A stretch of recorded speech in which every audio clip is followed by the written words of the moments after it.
Evil has found its way home, and it brought with it a reality TV film crew, a kung fu black belt rapper, and a supermodel. We watched Halloween Resurrection. We watched it so you don't have to, so you know what that means. Horror, so bad and scary. Splitting up is never okay. Plot, who needs it?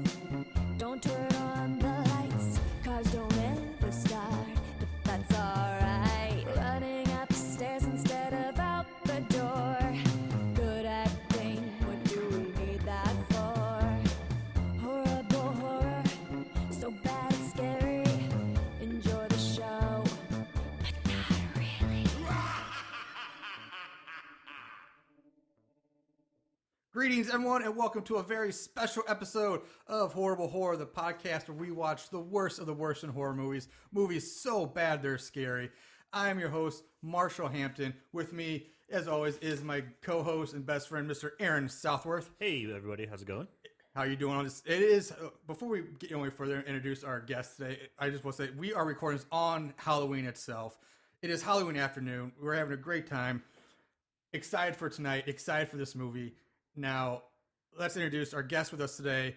He is a friend of the show. He's been with us before. You know him. You love him. Mr. Coffee Doug Jones is back. Happy Halloween. Yes, happy Halloween to you, Yes. and to you, and to all of our listeners. I'm actually very excited to be here on Halloween. This is awesome. Happy Thanks, guys. Sam Hain, Right on. Sam Hain. or Samhain, depending on how. Ooh, Samhain. Yeah. Whenever you say Sam Hain, it reminds me of the Ghostbusters cartoon. Wasn't that the evil character they had to fight all the time that had the pumpkin head and the big cape? I don't remember they that got- cartoon well But enough. this was like the cheesy Ghostbuster ones, right? Yeah, yeah. Not the real Ghostbusters. No, yeah. That's way Where different. They actually had like an ape Yes, investigator. yeah. That was such a weird Isn't show. that weird? Yeah. Yeah. How were they able to use the Ghostbusters name? That's a whole thing. I could tell you all about it, but Marshall's on a time constraint We'll here. move on. Awesome. So today's episode, we went big. We went with to me, my most beloved horror movie franchise of all time. So even though I love the series,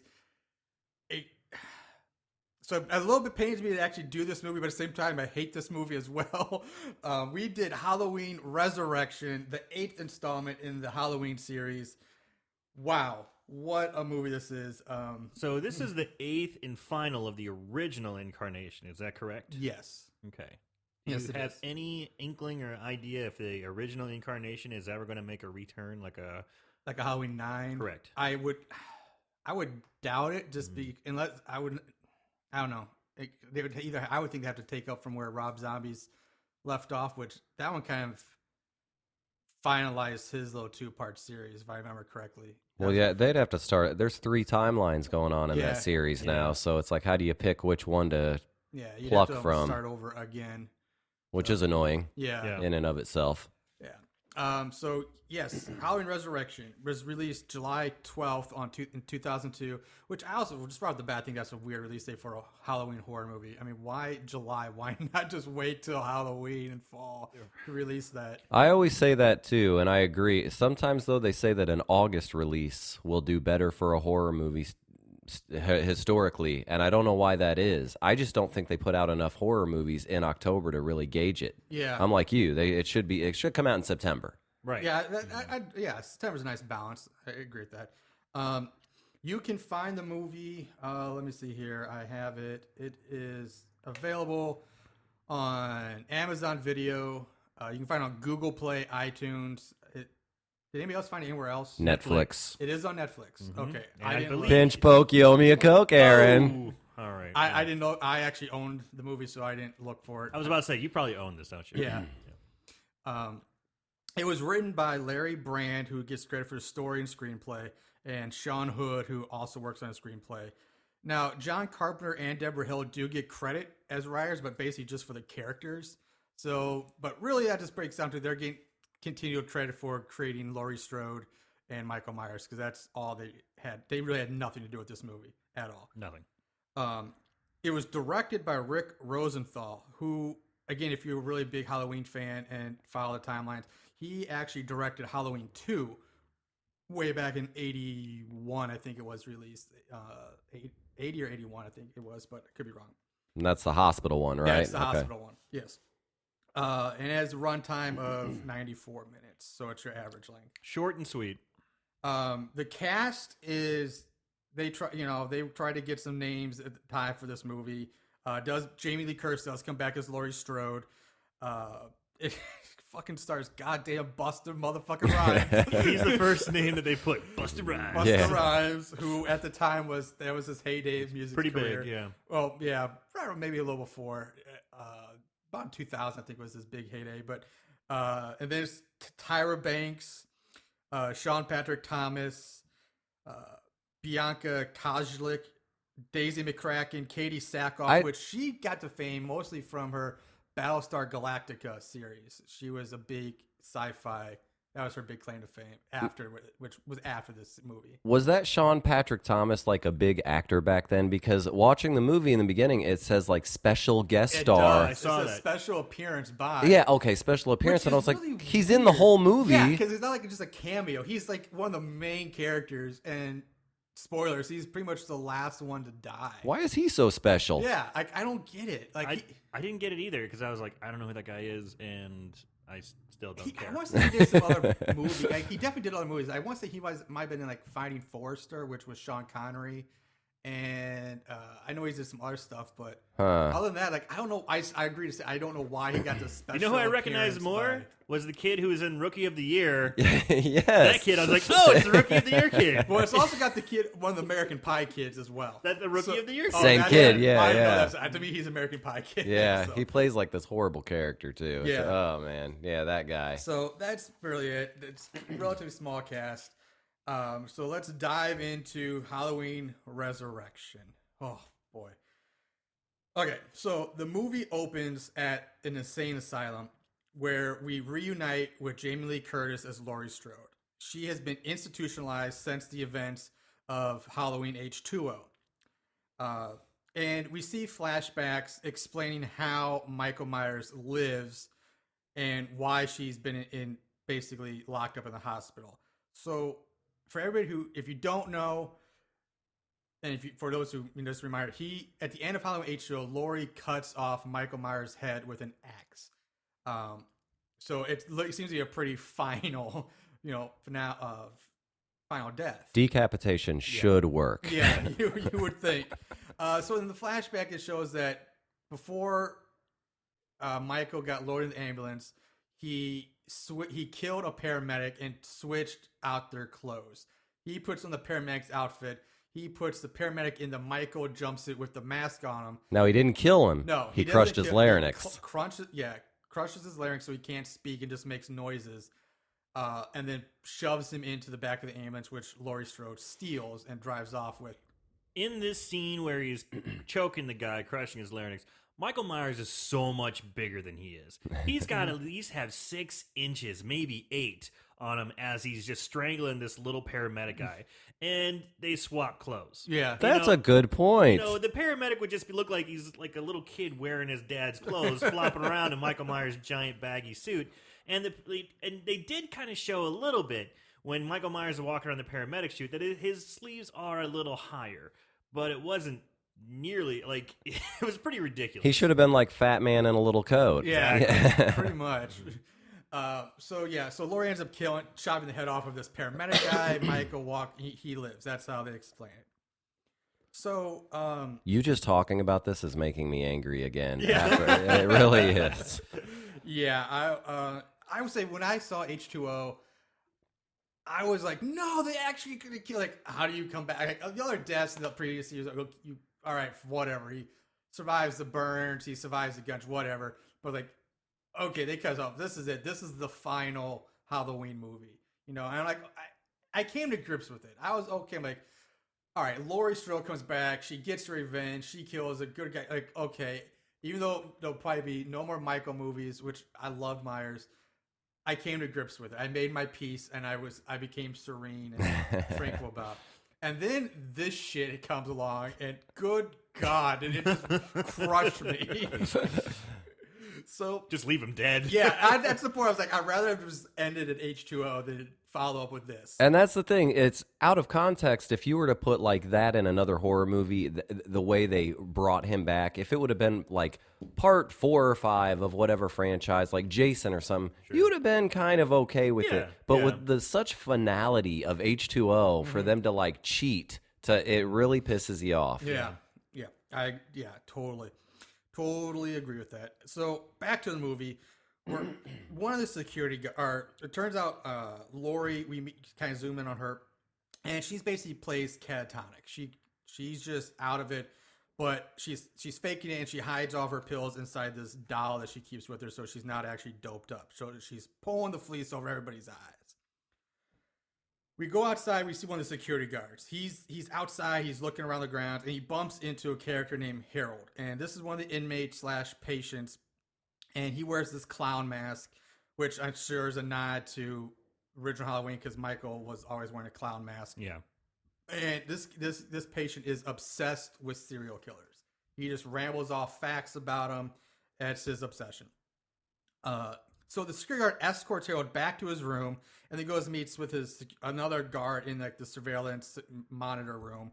And then he's like, "Oh, well, there's Harold roaming around in the basement. I thought you put him away." Yeah, so well, let's go get him again. So they leave to go get him. As soon as they turn away from the monitors, we see Michael Myers roaming the halls in the security camera. So boom, here he is.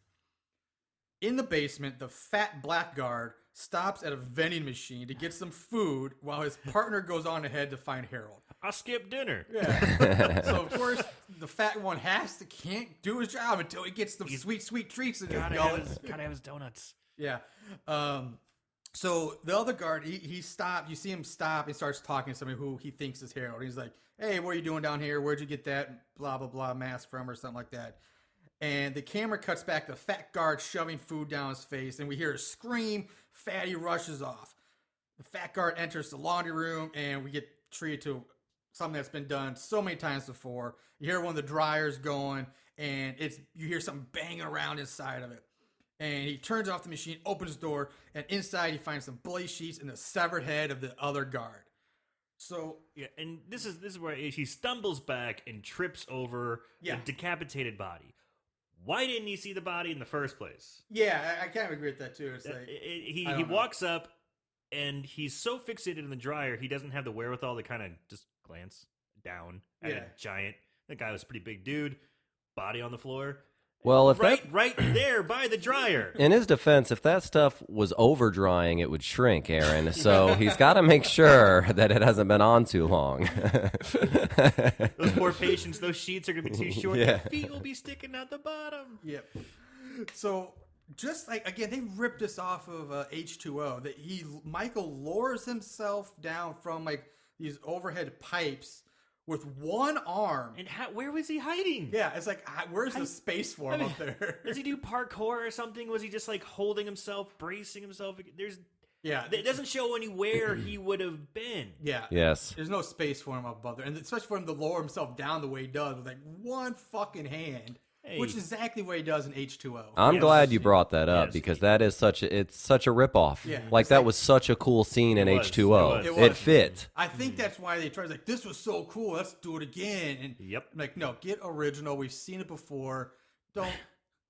Come on. Michael Myers does CrossFit. Yes. Yeah, exactly. Because in H2O, it was him adapting because his sister was a challenge. Like he couldn't just kill her easily. He needed to do something different. Yeah. Yeah, I would much rather see him just walk straight up to this guy from behind, just stab him, and do this ninja shit. So, as Aaron said, the fat guard, he stumbles back. Michael grabs the guy from behind, slits his throat with his trademark large kitchen knife, and he heads off to find Laurie's room. Now, he gets to the room, and badass Michael Myers style, he doesn't open the door, he doesn't punch it open, doesn't kick it down. He just walks through it, and it just erupts and splitters. Like it's a graham cracker. Yeah, just walks straight through the door. How is that possible? I've worked in a psych ward for 3 years. Several different ones. Those doors are thick and hard. And he just walks through it like it was a graham cracker. Yeah, wet paper towel, just right through it. So he sees, Laurie does the old pillows in the bed trick, and Michael was about to stab his pillows when she smacks him from behind with a lamp, runs out of the room. Michael stalks off after her, and she leads him up to the roof. She lures him to the edge by putting like her robe on the edge of the roof, making it look like she's went over or something. And she springs the trap, which is basically just an elaborate snare trap. She fucking Home Alones him here. Yeah. Yes, yeah. Which earlier one of the guards had said that she's catatonic, but they found her on the roof a couple times. I don't know if you caught that. Like they were like, we keep finding her on the roof, which I guess she yeah. was setting that. You That can't- makes you- sense. You can be catatonic and still Yeah, move and wander. of but you're course. just- yeah. That Anyway. makes sense then. I probably was too busy writing notes, so I wanted to pick up on that line. But Yeah, that they makes total did sense. mention that Okay. she's been on the roof a couple times, so that's why I was like, okay, she's got a plan. Yeah. You know, Not a good plan, but a No, plan. I was about to come up to that because It was a Macaulay Culkin plan. so Michael's hanging upside down by his ankle at this rope, and he drops his knife. She picks it up and starts to cut the rope. And it's going to drop him. Mean to drop him to 3 his death. stories or something. Now, I would say, Grant, at this point, we don't really know how high up they are, but I wrote that everything that Michael has lived through, this is pretty much the lamest and weakest, like, this would be his lamest and weakest death in comparison. Like, she should know that him falling like 2 stories is not going to kill Yeah, him. that shit ain't gonna work. He's been stabbed, blown up, burnt, filled with bullets, stabbed more I mean, dropping him off basically like 20 feet is Yeah. not going to kill this guy. Ow! So anyway, she's cutting the rope and she has flashbacks of her killing the wrong person. And she's like, oh shit, I better decide this is the right guy this time. So she stops cutting. She goes to remove Michael's mask. Michael grabs her arm. They struggle. The rope snaps and they both go over the edge. Again, CrossFit Michael managed to grab the roof and hold on with one hand. Laurie's like holding him around his waist or his neck or something. And so with one hand, he stabs Laurie in the back with his one hand while holding onto the roof with the other. She starts dying. She kisses him on the lips of the mask, saying, I'll see you in hell, then falls to the ground, which is, at this point, we realize, okay, it's basically 3 stories at most. At most. And you know what? After seeing that fall, because he's still holding the knife. Yeah. He stabs her, has a knife in his hand, and she falls, goes through some trees, which will slow her down. She could still be alive. I didn't even think they were trees. I just thought they were bushes. Because when she falls through them, it's like, it's not like I don't know, it didn't look like she fell through like a canopy of trees, like, oh, the trees cover her up. She falls and like lands on, like, you still see her like with a few branch bushes hanging. I thought they were branch Easily bushes. still be alive. In horror movies, of course. Yeah, Yeah. exactly. You know, so she could always come back and be like, ha ha! Never rule out Laurie Strode now. You're right, but yeah, so she's supposed to be dead. Michael finally kills his sister, and Now, for me, that was the second Halloween movie in a row. H2O, when it started, when I was sitting in the theater, and I realized that they had wiped away part 4, 5, and 6. I was coming to that in the odds and ends. Okay, We'll but discuss that thoroughly. okay, and just I was disappointed in the first 5 minutes of H2O. I was Yeah. like, okay, this is pissing me off. They're just acting like it didn't exist. But they redeemed themselves, and I thought it was awesome. This one, when they killed Laurie Strode, I was like, that's how they wipe away this decades-long, conflict. And for me, it never really. I couldn't get it back. Like it wasn't cool enough to come back. I was I like, agree. "Fuck this." Busta Rhymes was What we're talking about, like, what I would have if that's what they were intended to do was kill Laurie Strode. What they should have done is had that happen at the end of the movie. Like the shit that goes on in the main book could have been first, and then at the end, when they think Myers is dead, he shows up at the hospital and then kills Laurie Strode. That's And smart. to me, that would have been, and then you could end the movie with her death. Series over. Michael, you can say Michael goes on to do whatever the fuck he's gonna do. Disneyland. Yeah, he goes to Disneyland. But don't start the movie with him killing like your main protagonist for like last 20 years, basically, and then go on to this shit movie that follows. And that was my favorite. Honestly, that was probably my favorite part of the movie. Was the whole scene of him hunting down Laurie, and that was almost like a separate little piece. Yeah, it's Yeah. almost like it's like 2 different movies. Really. Yeah, it's like a and short and then the regular movie. And I liked the short better. Yeah. I mean, if I Yep. just said stop, you'd be like, well, that was a really short Michael Myers movie. So, back to the movie. Michael goes into Harold's room and gives him his bloody kitchen knife and leaves. And while Harold's going, Michael Myers, and he's born 1957. yeah, he starts you know, reciting Myers facts, which again I'll come back to those in odds and ends. Movie cuts to Haddonfield University, so now this small little town suddenly has a university in it, which has never been there. Really nice university too. Actually, It's pretty big. It's number 6. There was a college, but I don't know if it was Haddonfield University or not. I don't remember. And basically, this is where we're introduced to the main character, Sarah, sitting in a classroom listening to some lecture, which again I think is supposed to be similar to Laurie Strode sitting in her high school room in the first one. After class, Sarah meets up with her 2 other friends, Jen and Rudy. Rudy, who is like a cooking major or a chef or something, which plays a part later. It's kind of lame, but they bring it back later. Foreshadowing. Yeah, so it turns out they said all 3 of these guys, which the odds of this happening are fucking retarded. All 3 of them just happen to be picked for this reality internet show. Just and so they're all excited about being on this show. They're in their dorm room. We see that Sarah's getting emails from a guy named Deckard, which is kind of like her internet chat room pen pal, and this guy's basically in love with her. The late 90s, early 2000s, when you could just randomly start up chats with random people and AOL fake Instant it. Messenger, man. Yeah. Kids, ask your parents. Yeah, that was a weird time. So it was kind of funny watching this. It's like, oh yeah, people did. I did that. I did that Oh, too. man. Yeah, I remember it was like, what's your AOL handle? What's your AOL? What's your IM name? What's your? Yeah, I was a Yahoo user, but yeah, same thing. And I think I had an AOL account too. I had both for a but while. it was yeah. just like, yeah, I talked to people in Indiana and Michigan. And It was like just stuff before text messaging and Facebook. right, like just randomly, and I'm like, one girl came to see me. in Yep, I remember college. that volleyball player, right? Yeah, she was a volleyball player, but she was definitely tall and big. And Yeah, I remember. holy cow! Yeah. So Hold on. Hold on. We've got some time.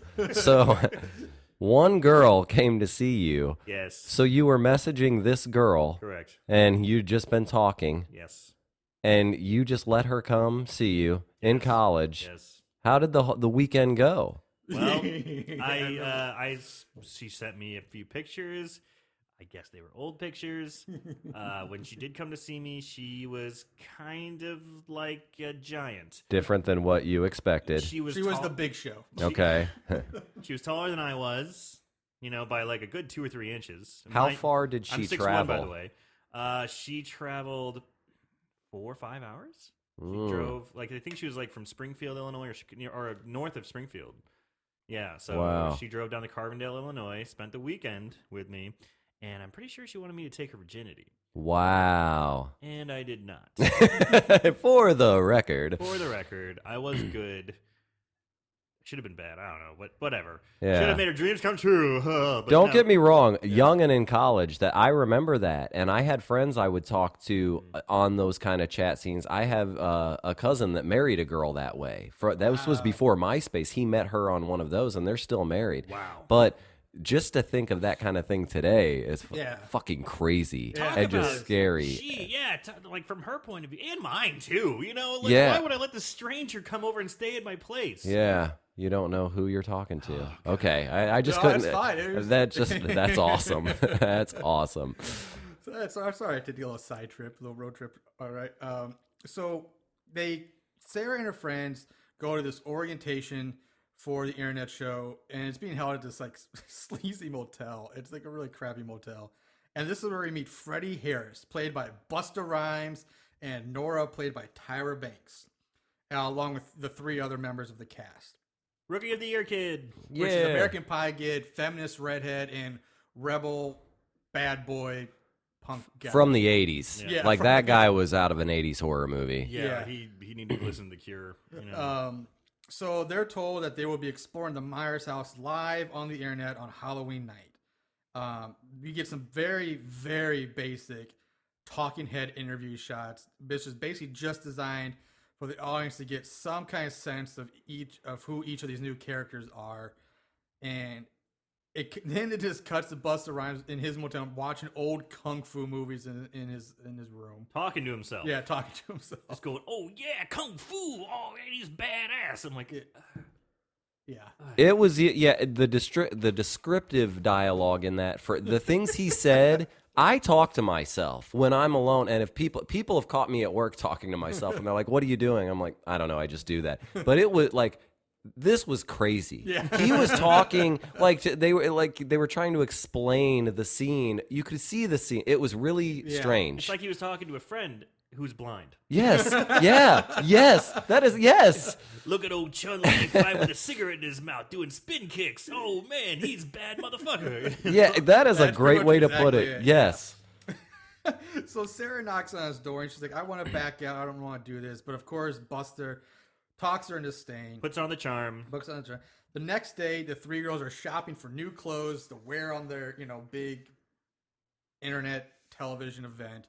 And Sarah's looking in the mirror, and in the reflection, she sees Michael staring at her from outside the store. She spins around, and he's gone. All she sees is just a mother and her child. Why would she be seeing images of Michael Myers?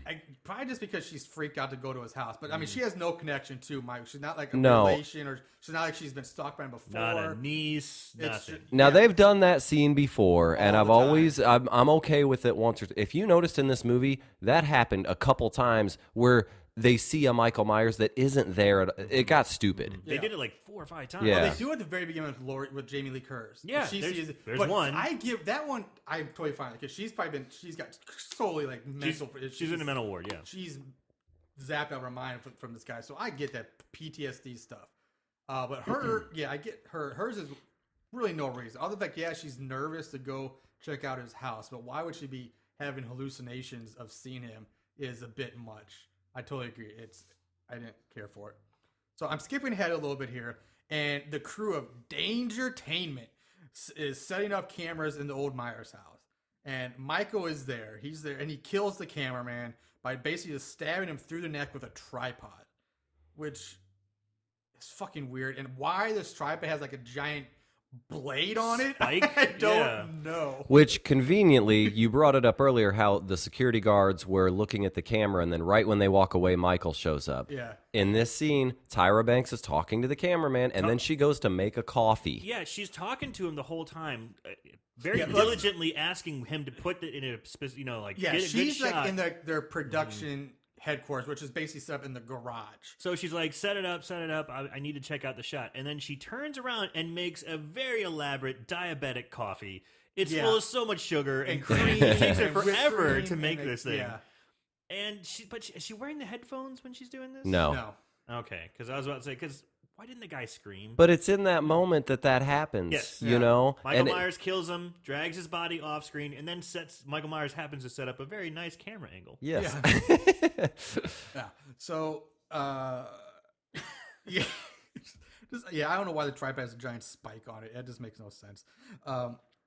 So Friday shows up to the Myers house with the cast now, and Sarah once again thinks she sees Michael in a window, but if you look carefully, he actually is there. You can see his mask, but it's done in a way that it kind of blends in with the curtains, and you could miscue as there's really nothing there.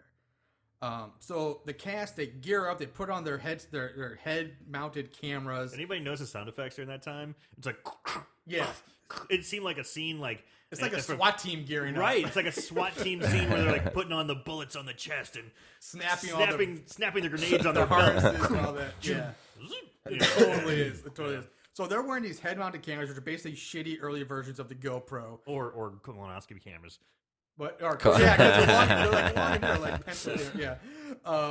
So they go inside.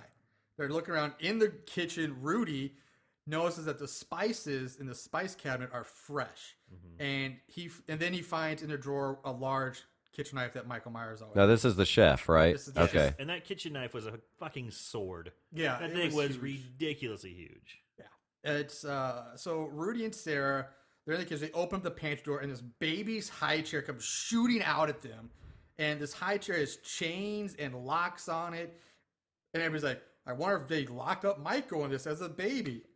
So, and there's also like this giant, ridiculous key attached to it as well. So, cut to a Halloween party that a bunch of college kids are at, and Deckard and his friend Scott are attending. But all Deckard wants to do is find a computer and watch Sarah on the show, which he does. He finds one in like the den or a study. Actually, a nice setup. Yeah, it actually is for time. It's a pretty swanky setup. Big screen TV. Even like today, remote. I'd say it's a good setup. Yeah, it's pretty. It was. I'd take it. I liked it. So night falls. The group back in the Myers house splits up to search the house. Jen, the blonde girl Jen, and the guy from American Pie, they head upstairs to Judith's old room. Rookie of the year. Yeah, and Battlestar Galactica chick. Yeah, and That's Battlestar right. Galactica. Now, in this movie, she's the ditzy kind of silly girl, and I've Yeah. never seen her in another role like that since. I never watched Battlestar Galactica. I just know from research that's what she did. Yeah. I know she did a few episodes of Big Bang Theory because she was Howard's fantasy in the bathtub. Yeah, because So I she was remember from actually Katie she Sackhoff played her. on that. Yeah, she played her character from Battlestar. I'm pretty sure she's usually kind of like a badass, strong chick. So Yeah, it I'm was pretty sure weird to that's see what her. it is. Yeah. I mean, even though she was kind of goofy and silly, she still had a strong personality. Yeah. Yeah, she in a way was a little annoying at times. She kind of reminded me of Tina from Number 5, who was the black-haired girl who was so goddamn annoying and how That they wore that found- red and black outfit, I think. No, she was kind of like a French maid or something like Oh, that. okay, But yeah, she yeah. did have a cape on. For Yeah, some reason. yeah. French maid with a cape. It was really weird. Marshall going back. Yeah. So Jen teases a bit that she's going to flash the camera. We see Michael lurking around the shadows. Donna, the feminist redhead, and the rebel punk guy head down to the basement, while Rudy and Sarah wander around the main floor, and they hear Jen scream. Jen, she's like, ah! They run upstairs, and she's gone. So they're like, oh, we got to find her. And Rudy enters one of the rooms and shines a flashlight right on Michael, but of course, who's hiding in the corner. But of course, he doesn't see him because he just happens to be turned around looking out in the hallway at the same time the flashlight goes over Michael, which is kind of cool. But at the same time, why the fuck would you like you can't see me doing it because there's no visual here, but it's retarded. Look where the light is. Yeah.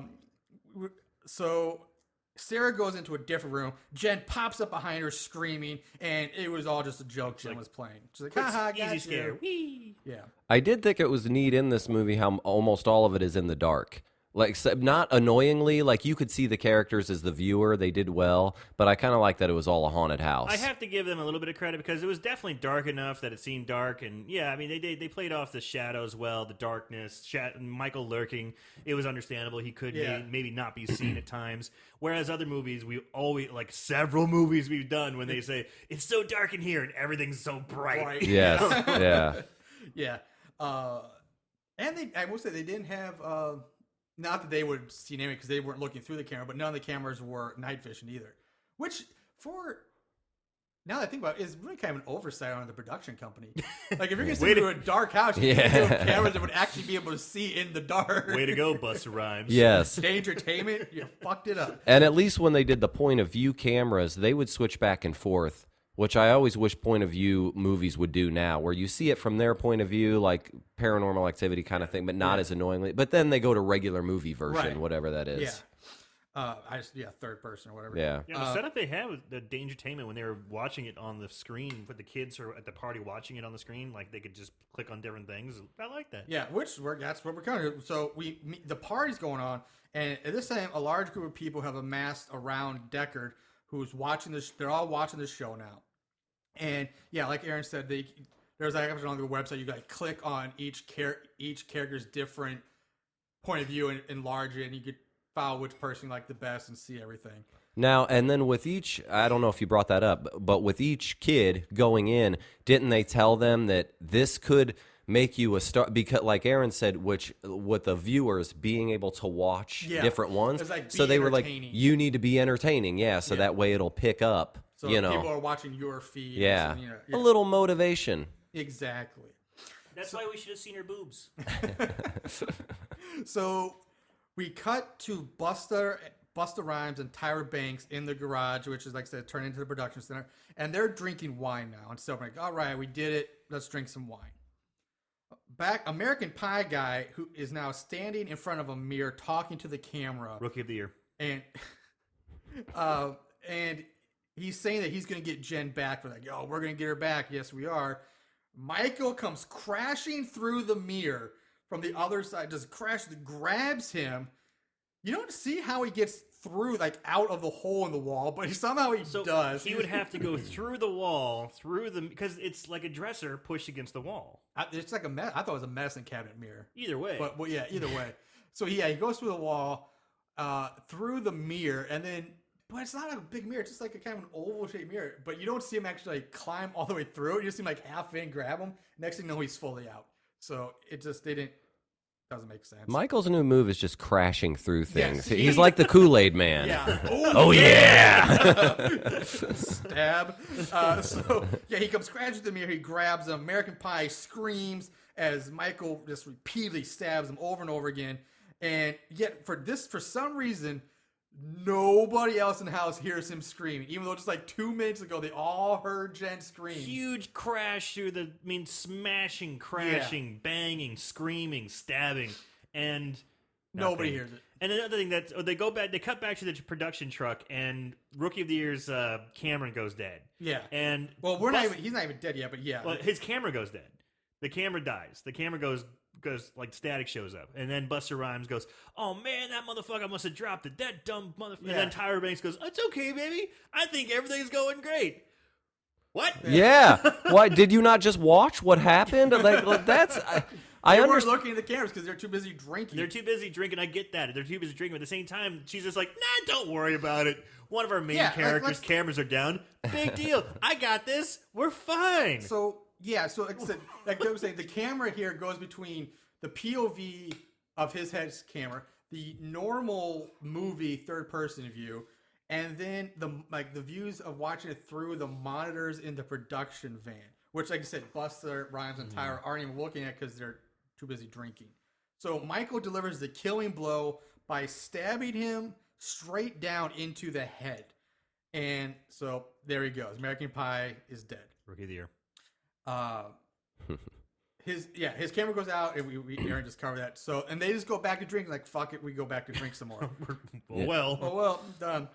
So down in the basement, Rebel Boy and Feminist Redhead they find a circular metal trap door hatch thing, and with a very large slit keyhole in it. So Rebel Boy he's like, hold on, I'll be back. He runs up to the high chair, gets the key, goes back. Now, don't forget to bring up these actors' chemistry and the characters' amazing back and forth throughout the whole situation. Oh yeah. so it's a whole They're bunch flirting of and, flirty. I'm a feminist, and it's like, oh, I'm a creep, So but I know you want me, and yeah, blah blah blah. So it works. Yeah. She's falls, just totally abandons her feminist ideals and goes for the dick. And Yeah. abandons her shirt. Yes, she does. But yeah, before that, meanwhile, Rudy, Sarah, and Jen are finding a bunch of old shit that we're supposed to think belonged to Michael as a kid. And Rudy's like, how it starts to, so, okay, something's off because why would all this stuff still be here after all Right. this time? Back in the basement, they unlock the hatch.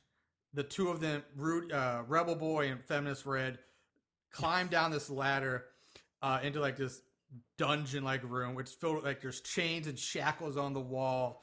And Red's like, hey, there's no cameras down here. So that leads to them, oh, let's just make out. Let's do it. She rips off her shirt, off comes the bra. They're going at it. Now, at this point, the wall behind them starts to like swell, like it's like pulsating a bit. And it breaks open, and all these old skeletons fall out on top of them. Dead bodies. Yeah. Body parts. And back in the truck, Tyra and Buster, they're high-fiving each other like, yeah, that worked perfectly. That was awesome. And so we know, okay, this was a setup. Rebel Jim notices the manufacturer's label on one of the arms. He's like, motherfucker, this is all fake It setup. says made in Taiwan. Yeah. And then you get more shots of Michael lurking about upstairs in the shadows. Now, I did like Michael's mask. I meant to bring that up. In this one, I liked his mask. Did It's you? something, 'Cause yeah, had I issues did. with it at times. I don't know. The hair was a little like crazy, like it looked a little too punk rockish. Yeah. But I liked the design of the face. I'm curious, where the hell does Michael keep getting these masks? They That's a didn't good explain this one. No. A lot of times they'll show him They didn't in this one. He No. just showed up with Yeah, it. they just showed up with it. Still got it. Yep. Still got it. But yeah, my issue with the mask is I don't know why, but it's just the eyebrows. Like the painted on eyebrows just don't do it for Didn't me. like it. No.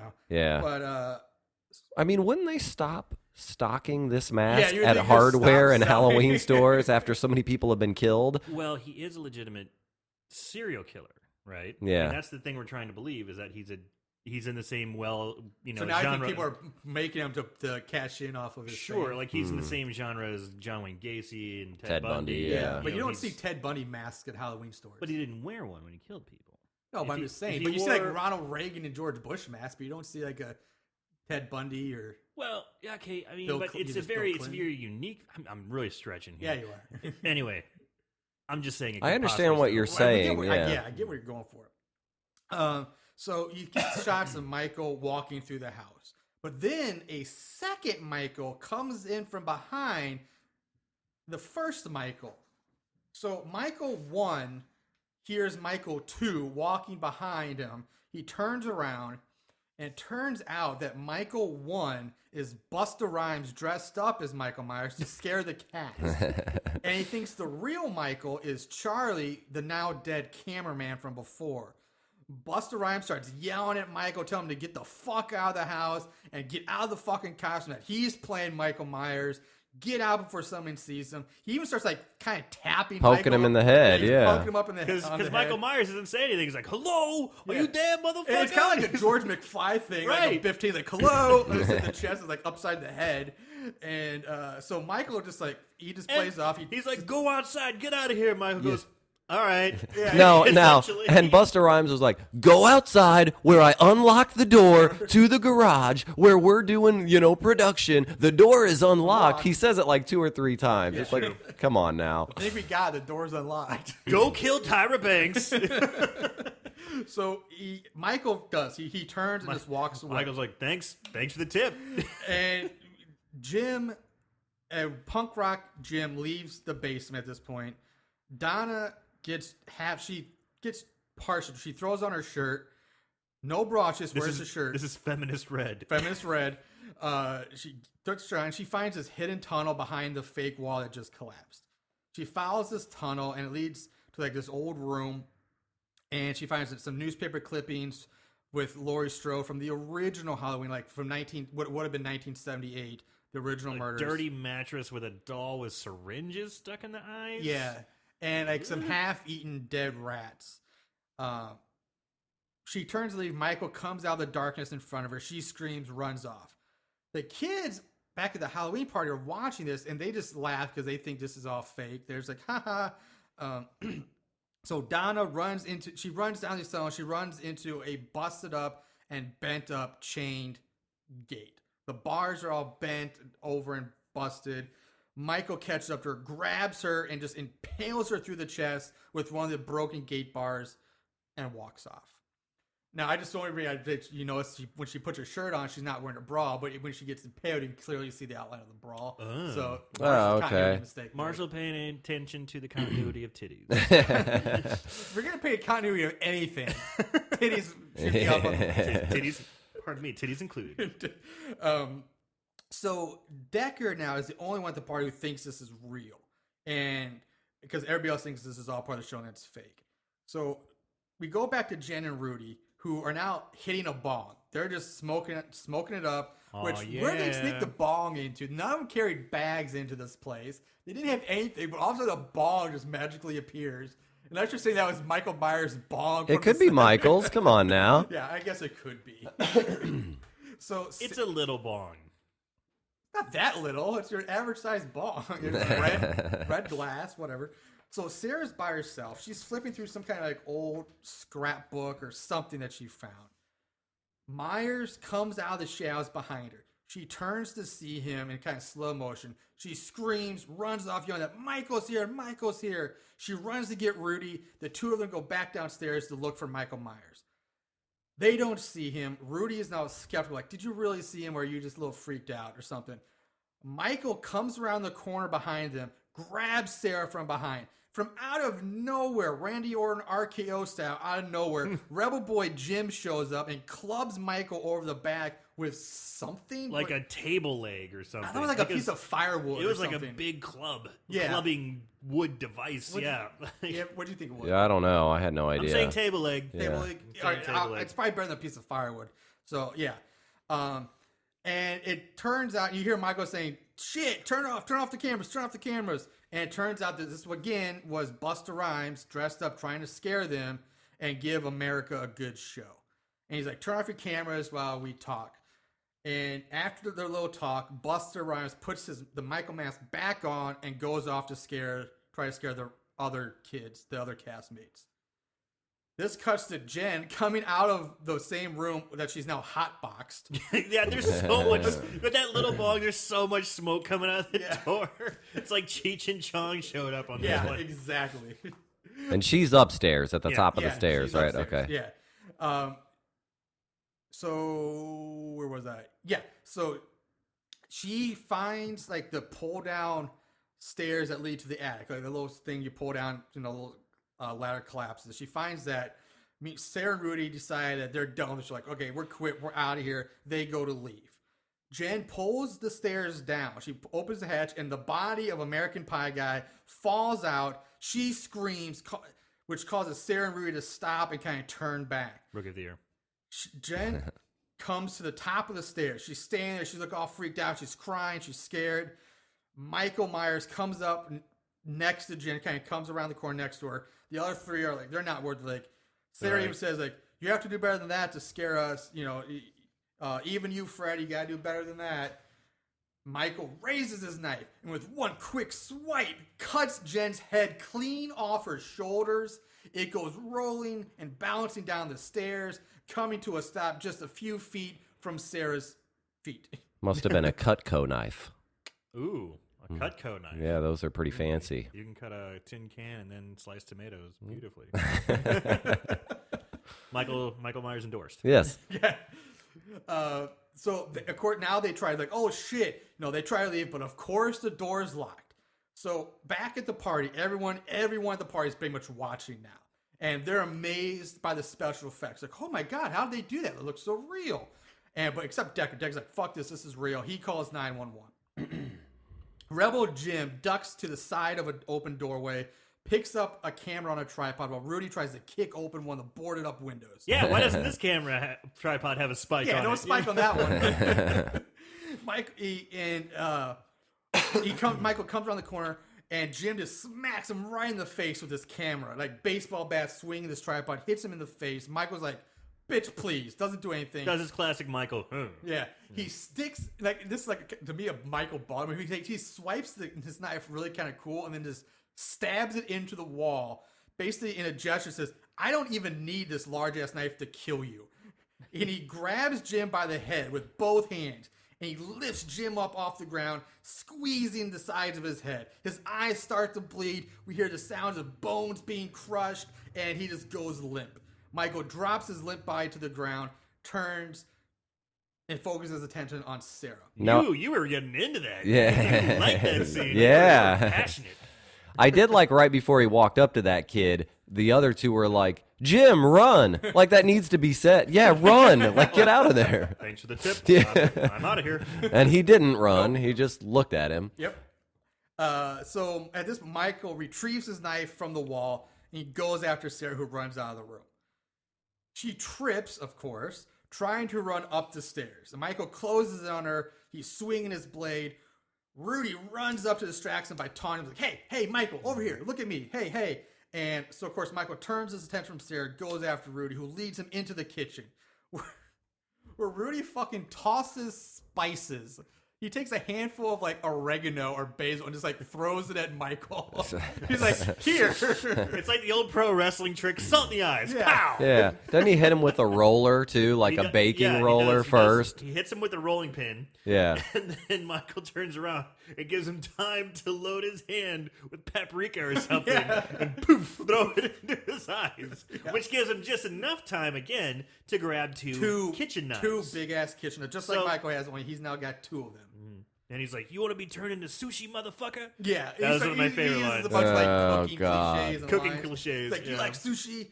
And so he starts swinging these knives, double fisting it at Yeah, Michael. and he's holding him, like, underneath like he's a ninja. Yeah, he's holding You the know, upside-down style. I'm sorry, if you're a cook, that's the most unnatural way to Yeah, hold a knife. exactly. And I still think, I see people do this in movies all the time, like, yeah, and they're holding it kind of underneath where Yeah. the blade runs along their forearm. Yeah. No, no, no. You've never seen Michael do that. He's the master. Take a cue from Michael Myers. Yeah. He's a master of these knives. If you are a special forces person who's trained to fight like that, maybe sure, but you're a cook. You never. He's a cook. He knows how to fucking use knives. But you never hold a knife like that when you cook. He's a cook master. Yeah. He must have gone to the Steven Seagal Steven Seagal cooking school. Yeah. That's how he holds his knife and under siege. Yeah, he does. Talking about. So, Casey fucking Ryback. Right, yes, thank you. but I just side note again that the girl in that movie. Oh, I loved her titties when I was a kid. They were so big. The and Baywatch round. girl. Is she Baywatch? Yeah, wasn't she was. Baywatch. She was Baywatch. You're getting off track. Hey, you guys brought it up. I just wanted You went straight to the titties. might as well.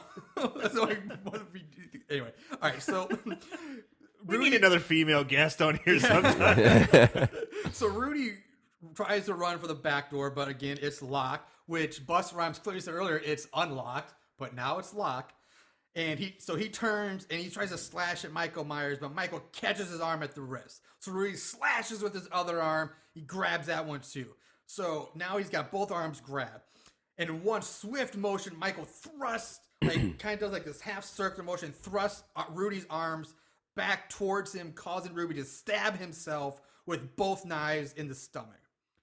Michael pushes Rudy back up against the door, lifts him up a bit, and then stabs him with his own knife, Which is like a small sword. which goes through Rudy and through the door, excuse me, pinning Rudy to the door. Which we've seen this done so many times. Michael Yes. pinning somebody to a wall or a door with something. So the crowd at the party, they're cheering as they're watching this. Deckard's on the phone trying to convince 911 that this is not a prank. For good measure, Michael pulls out another fucking knife from the drawer and stabs it into Rudy's chest. This knife also goes through Rudy and the door. So he's full of He's four got knives. 4 knives in him now. Now, and is that the scene where, from like Deckard's point of view, you could see Michael's face from Rudy's camera, and he's tilting Yeah, he his does head? the Myers Which head that, tilt. yeah, Bob from episode 1. Yeah. It stabs him into the wall. Yeah. Good callback. Yes. Yeah. Which is, again, he's also hanging by a butcher knife. Yeah, and that's the first time he tilts his head like that, all creepy. So, yeah, Sarah now, she finds a mounted camera upstairs and somewhere, and she starts pleading for help from anyone who's watching. She pulls out her Palm Pilot, which again, kids, ask your parents what a Palm Pilot is. Marsha, I was going to ask you guys. I asked my girlfriend. I didn't know what was going on with that I didn't know what that device was. And I'm older. I just never had one. Okay, I didn't get it. I thought she had a cell phone and they were texting her, and I was like, why does she not just call from her cell phone right now? So it basically, a Palm Pilot was something you could put all your information into. You can keep like its calendar. It's basically everything a cell phone does now without the phone. without a phone. Okay. You couldn't text, but you could email at times, and you could like have your calendar and contact information in there. It's basically like a mini organizer. Okay. Right? And it had like a little stylus pen, and you could tap on. I actually did have one. Barely ever used it, but But even as they were, the text were coming through, like the word run wouldn't just pop up as run. It was like RUN.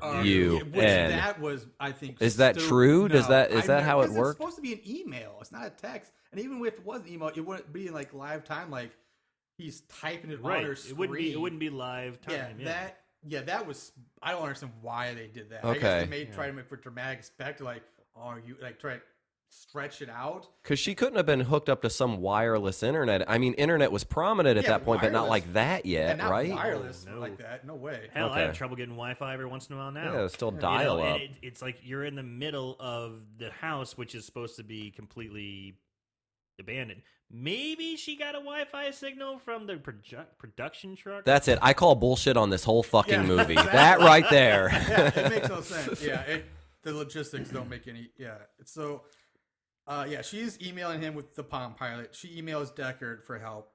The party goers now realize that, oh shit, this is real, and they're like, oh fuck, so everybody really gets into it. Tell her she's in the house. Tell her he's coming up the stairs. Like the entire party now is in this room watching them. Deckard starts leading her around the house and helping her avoid Michael by using the live video feed and messaging Sarah what to do and where to go. So she's upstairs. Michael goes upstairs after. He pulls out the knife from American Pie Guy's head. Yeah. While Sarah climbs out a second story window. Yeah, so she's climbing out the window. You know, my favorite parts about this part actually, and I have it written down here, is Before you get to him coming out the window, let's not go there yet. yeah. But- So she's saying he's coming out the window, and then it says he's up there. Don't scream, and she goes ah. Yeah, exactly. She's But it's screaming. like right on time. Yeah. Right when it pops up, says don't scream. She goes ah. Like no, you just read don't scream. Yeah, exactly. It says don't scream, not scream. Yeah, if it makes it like if she would have screamed right after it said he's in the house, then to scream, that would make sense. Yeah, but it Then shows she's like, up. oh shit, don't scream. It but- shows up on her little Palm Pilot. Don't scream, and then Yeah, she does try to cover her mouth, and oh wait, I'm screaming. yeah, of course, Michael does hear her scream, and turns his attention to the room she's in. So yeah, so she goes out the window, but she does manage to like kind of barricade the door a little bit with a dresser. Michael breaks through Smashes the door, it down while smashes through the door. she's smashing in the window because I think it's, No, it's, she doesn't smash. She no, opens the window and but climbs wasn't out. it like stuck? She was having trouble opening it. Anyway, she climbs out. She's getting out. Michael comes out behind her and slashes her leg while he's slashing around trying to get her. Slashes her leg. But the best part about that is before we even get to that, yes, again, just like kind of like back in the hospital. So he gets to the window that because she closes the window behind her, trying to make it look like she not gonna go out there, but in true Michael Myers style, he can't just open the No, window. no. Hell no, he can't do that. He's Michael fucking Myers and smashes the window, not with his fist, but with his motherfucking head. He does. Oh yeah. Smashes His head through the window. I forgot. That's right. You know what's so funny? I guess he's smashing through so much shit in this movie. I didn't think twice about it. Just like, oh yeah. He just comes up to it, Bam. just throws his body through the window. So, but this basically allows it. So now his head's just sticking out. So Sarah just kicks him in the face. She basically punts Michael's she head. did. She punted the shit out of him and should have kept going and going and going. But she stops to turn, and that's when she gets slashed in the back of the leg. She gets okay. So that's slash number 1. I'm counting now. Yeah. So she climbs up for the roof, and she gets back into the house through the attic. So she finds the dead body of the cameraman from the beginning, and she has to climb over or down, I guess, American Pie Guy's corpse to get out of the attic. Rookie of the year. And Buster now comes out of the darkness. Buster Rhymes grabs her. Did you and call says, him Buster? Busta. Busta? It's Busta. It's even spelled Busta, Did Marshall. I say? I didn't mean to say. Hey, Buster. Buster. Buster. You need to pronounce it correctly. It's Busta. Busta grabs her from the dark and says, "We gotta get the fuck out of here." So they try to go up, and Michael shows up behind him. Busta Rhymes just charges Michael, but Michael's like, "Fuck you!" Just tosses him to the side into one of the bedrooms. Busta Rhymes gets up and says, "So you want to be on Dangertainment? Let's see what you got." And then proceeds to do He proceeds to do a jumping, spinning roundhouse kick to Michael's face, like a la Van Damme style. And it looked pretty bad. to Michael's face while making kung fu noises. While like channeling Bruce Lee. Yeah, like, And Buster Rhymes is a pretty big dude. Yeah. You know, he's tall, he's big, he's just kind of a big guy.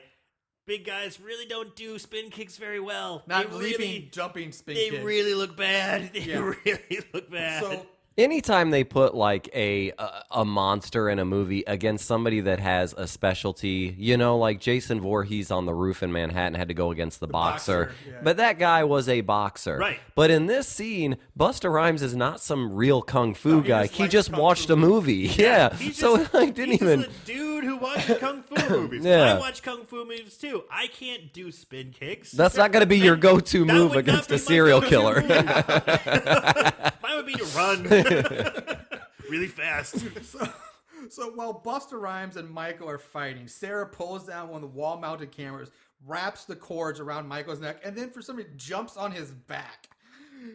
Michael basically just tosses her off like a goddamn flea. Now, Just- but for a minute there, he was struggling with her on his back, and I guess it's like the first time anyone's ever jumped on Michael's back because he seemed really confused. He's like, whoa, whoa. He's like swinging his knife wildly. He can't seem to know the logistics or the method to stab her off the back. He's just going, what is this happening to me? But he eventually just flings her off. Yeah. Piggyback rides for Yeah. everybody. So Busta Rhymes then gets up and he starts doing these weird like kung fu tai chi arm kind of- movements, and then basically just does a leaping crane kick from Karate Kid, kicking Michael in the chest out through a window. He flew through the window. Like, he Yeah. kicked him, like, he punted him. He just punted him through the window and just flew through. Crane kick. Like, with so much That's force. what's great about that is if you remember, you're right. It was Karate Kid, and in the third one, Daniel LaRusso's move is that Tai Chi stuff. It's not his move, his finishing the move. second one, isn't it? No, the third, No, that's the third one with the bonsai tree. He does all those yeah. weird moves I was and then thinking the just second one with the does a drum- take. the drum That's the thing with the drum. punches, yeah. Why didn't Busta Rhymes use just incorporate all of them? Do the drum. Which I guess that was a lame thing, just little drummers, but he's just left, right, like how that? That's just punching someone. Like a boxer can do, like just fucking retarded. Anyway, so Michael goes flying out the window, and he gets hung from the camera wires around his neck, and he twitches a bit, and he goes limp. So Busta Rhymes and Sarah leave while Buster says that he saw Michael's room and he's been living under the house for the last 20 years. Jesus. Yeah, Sarah gets another email from Deckard saying that Michael's still alive. And they're like, oh shit. So Michael pops up from behind him, stabs Busta Rhymes in the shoulder. Couple times. Sarah runs off and ends up in the basement, which, why the fuck does she run into the basement? I don't understand I that. need to escape a serial killer who is knows his house like the back of his hand. Why don't I run to the basement? And not even just the basement. She decides to go down the goddamn manhole hatch cover into like the dungeon tunnels, which is just more trapping her even more. So she goes all the way down into the tunnels and she finds Donna's impaled body on the gate. Feminist redhead, Yeah, right? feminist red. Feminist red. That's so funny. It's like She, a communist feminist. You know? she tries to go back, but Michael is now blocking her path. So she goes on tunnel. She finds another hatch. She starts looks to climb proper up. fucked. Like, Yeah. she's cornered. Yeah. Feminist red couldn't get away. Nope. But apparently Sarah does. She finds this other hatch that feminist red somehow misses. Starts to climb out when Michael slashes her legs again. So now she's been slashed twice. Yeah. Don't know if it's the same leg, but she has been slashed Regardless, twice. she should be moving a little slow now. Yeah. And at this point, shouldn't Michael know to just go for the Achilles tendon at that Yeah, point? Like, He's done this enough times Yeah. now just to slice that. You think you'd be a pro. Yeah. It's a rookie mistake. Come on, Michael. You're better than that. So she gets out and she dumps a bunch of stuff on top of the hatch, like wooden pallets and all sorts of shit. And we see that she's come out in the garage and she's staying in a large pool of blood, which she slips and falls in. As she gets up, she sees Tyra Banks hanging from the rafters by her neck. No, yeah, just slipping on the blood, falling down, looks up. Oh, Tyra. Tyra's just hanging there. Michael comes. She sees Michael coming from outside. So he moved like a goddamn jackrabbit to go from those tunnels up, back through the tunnels, up the ladder, up the stairs, out the house, around the side to the garage. And the amount of time it took her to fall down and stand up. now, Michael has secret paths that we don't know about. He So would have to. Yeah, he's a cross-fitting motherfucker, too. He is. Yeah. We have Yeah. established she's cross. it really bothered me that they killed Tyra off camera. Me, too. Yeah. Like what? I didn't. She's booked as a major part of this. She's one of the biggest names in this movie. Okay, I mean you got Busta Rhymes She's got and the Tyra smallest Banks. part, but yeah, her name's like Tyra Banks. She's on the movie. She's on the poster and poster, everything. you know, Yeah. and she's prominently featured, and she really has like the least amount of lines. She's one of the most insignificant characters in the whole film. However, it's still Tyra fucking Banks. Yeah. You know, people want to see her, and she has the most anticlimactic death scene or death ever. It's just you just find her hanging and bloody. You don't Yeah. know how she died, what happened, what the scenario was. I really wish I would have seen that. And it's during. I And I remember. imagine she would have. I'm sorry, but I imagine she'd have some pretty decent one-liners or funny quips to say. You know, Yeah. just nothing because she's a pretty witty person. She delivers well. Yeah. Yeah, I mean, you lost it. Yeah. I don't know why they went that route. Yeah. I just remember reading an article around the time of that movie because I read all those horror magazine stuff, and it was an interview with her. And this will happen a lot, but they had an interview with her, and she was talking about how she loved to get into the depth of this character and how it was a different take. Or I mean, I completely remember, and I think it was like Entertainment Weekly or something. And so when I saw the movie, one, I was like, she's very insignificant. But then to kill her off screen, I'm like, you didn't even need to be in this movie. What was this article about? Yeah. So my character really, really loves cappuccinos. She spends at least 10 minutes on each one. to make sure Diabetic it's induced, like you perfect. said. It's Yeah. just so much sugar. So, so That's Sarah, my meal for the day. Sarah hides behind some wooden pallets, and Michael comes in, and just miraculously, behind these pallets, she finds a goddamn chainsaw, and she comes rushing out with the chainsaw revving towards Michael, and she's swinging the chainsaw at him. He's like defending it with the knife a bit. She's slicing him up a little bit. This is for so and so. This Yeah. is for so. Oh, Yeah. and by the way, have either one of you ever tried to just start up a fucking I chainsaw? was Not just easy. about to say that. She bursts out of it without one pull or anything. It's just revving. As Yeah. soon as Michael opened those doors, it's going. She's revving and she's swinging. Yeah. I mean, I don't know if this is. It seems to be an old chainsaw. It's I don't think it has gas powered. It's gas powered. There's no electric start switch or anything. It's a ripcord Yeah, starter. it had to probably be ripcord. Unless you're Leatherface, Yeah. who has one in his hands at all times, even a normal tree cutter is not gonna just start that bitch up. That's been sitting in a garage for 20 years. Right. It's not gonna That's happen. the other thing. It has been sitting there forever. So, did she prime it first? Who knows? Maybe she was doing that the whole time. She's like prime. Yeah. 3 pushes of the button. Got to prime it. So, so she does manage to land a few glancing blows of the chainsaw on his chest before she cuts through some electrical wires, sending sparks flying. The sparks land on some. Apparently, there's some spilt gas just happens Where to be there. did this?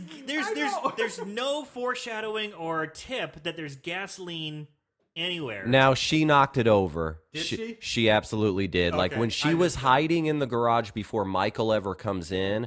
When he comes in, she gets up to run, and it's a very quick shot of the can spilling. I must have blinked. I glanced away then. Yeah, okay, or I was thinking maybe Tyra Banks' blood is so toxic. Yeah. it just sets on fire. Because honestly, that's the first time I was like, did the blood just catch on But fire? even if she did spill it, that whole place, the flames spread like the whole place well, was. not, Went up. not immediately, but it No, does. it did. I mean, I was watching. I'm like, this place is so flammable. The whole place, whoosh, immediately is in flames. So- the walls, everything. Yeah, the gas ignites, fire starts. Her chainsaw runs out of gas, so she's like, "Fuck it." She throws the chainsaw at Michael, which hits him in the chest and just kind of does nothing. It's not a bad move. The flames spread, engulfing the whole garage. It's Instantly, up in flames. just boof. She gets pinned under some kind of falling shelves and production equipment. She's pinned to the ground. Michael is closing in on her and is about to kill her when Busta Rhymes bursts in, or I should say busts in, and delivers the line, "Trick or treat, motherfucker." I did write that down. He hits Michael with a shovel, which just breaks. And then he starts doing some more like kung fu spins with the broken shovel, the handle, like the wood, like a bow staff, like fucking Donatello type shit here. And he starts trying to hit Michael with it. Michael's like, "Fuck you," does nothing. Grabs it. Yeah. And he's fighting with Busta Rhymes. With Busta Rhymes starts going, no. He tosses Busta Rhymes down again for like the third time now. Well, he Just hit him. tosses him. He did like an open palm strike, another kung fu kind of thing. He goes, bam, hits Busta Rhymes in the chest with an open palm. Busta Rhymes goes flying. Hadouken. Yeah. Flying across the room, smashing in the wall, falling down unconscious. Yeah. He's not conscious because Well, Michael's he's about to come up and kill. incapacitated. Yeah, he's and, down. But he rips out some electrical wires from some kind of equipment and jams them into Michael's crotch, Shocked him in the which dick. shocks him, knocks him loopy. He stumbles backwards and gets tangled up in some of these hanging wires, so he's stuck in these wires. And Michael Starts. Busta Rhymes and like sticks this wire into again. Is it gas? Because that would be inflamed. Is there water on the floor now? Because he sticks it and just sparks like electrocute Michael Myers.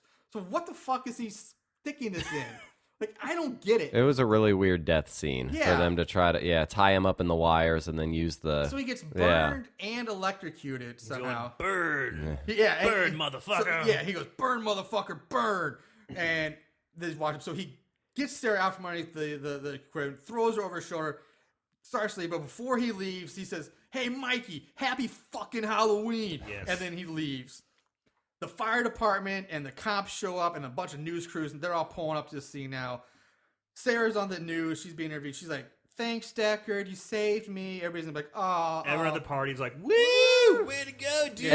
And one Start of the chanting his name. Yeah. They love him. Yeah. Yeah. And one of the newscasters asked the girl, I think she said, how does it feel to be a hero?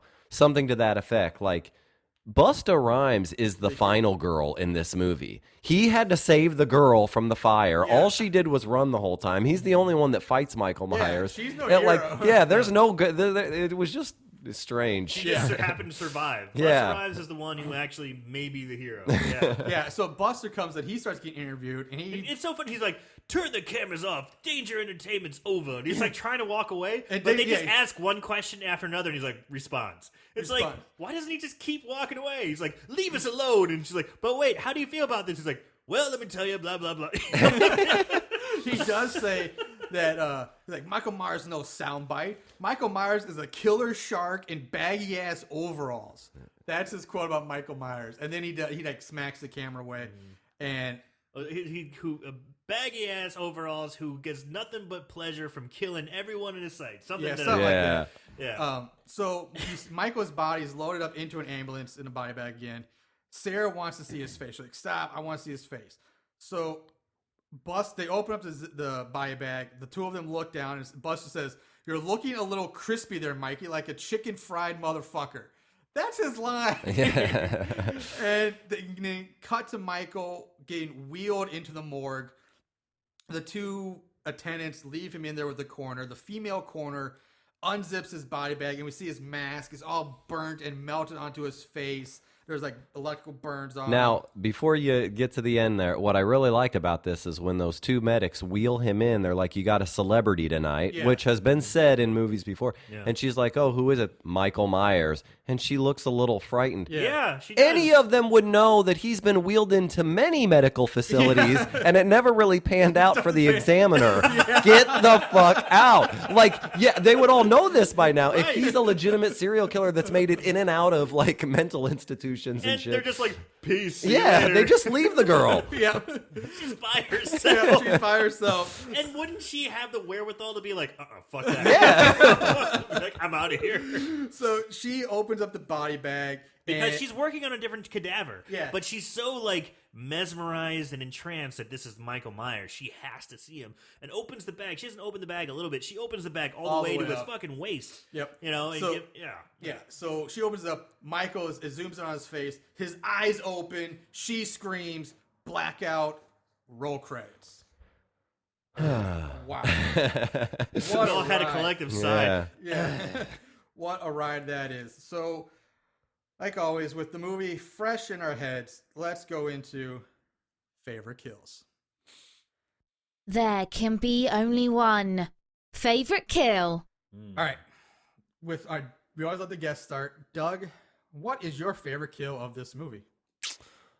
My favorite kill was the decapitation on top of the stairs. I just liked it. I thought it was stupid and ridiculous. All right. Katie Sackhoff. Yeah. I think my favorite kill was probably Rudy in the kitchen. You know, he's fighting Casey Ryback style. And, you know, shout out to other cooks. So, you know, but when he gets stuck in the wall with the two knives, then stuck with Michael Myers' knife, then stuck with another one.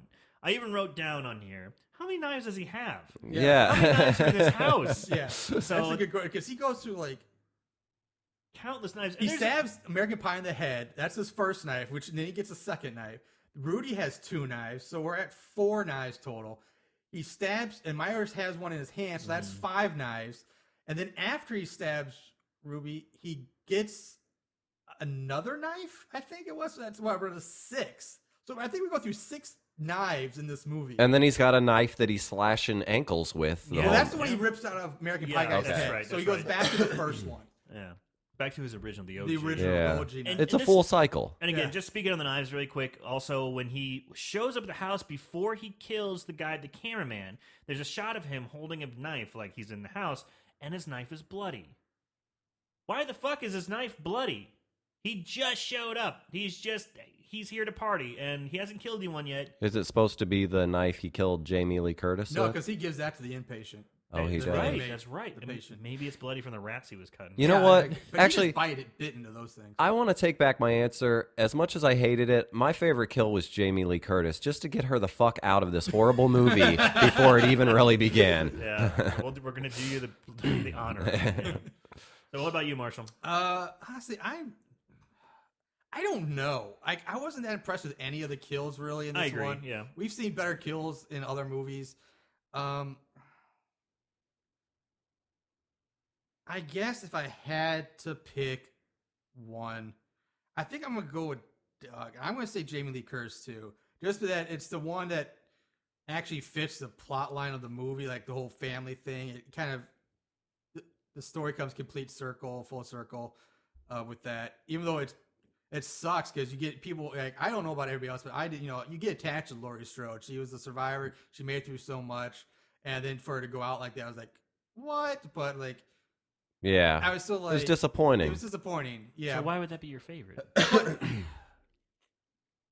it was relevant. Yeah. It meant because something. Was relevant. Yeah, it did. It was impactful because when I saw like, oh shit, they killed Jamie. Shitty way to go. But she's like, she kisses him and like, it's like, hey brother, see you in hell. And then, so yeah, I guess I'll go Jamie Lee. Because you guys are right. That beginning scene, like her hiding the pills and her being smart, was true to form. And, that all fit, and that was cool, like a cool short film. I really like the way it started. Yeah. I think I said earlier. I think they should have ended the movie that way. Kill the coroner, escape from the morgue, show up the hospital, kill Laurie Strode, and end the series.